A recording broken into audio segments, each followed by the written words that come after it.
Hi, in this video I am going to show you how to install GCam on your Motorola Edge 40. Step 1. Visit our website by clicking on the first link in the description.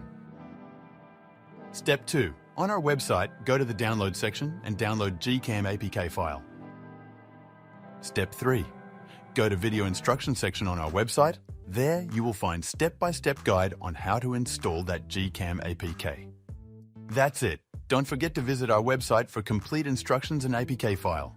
Lastly, here's some GCam versus stock camera app comparison.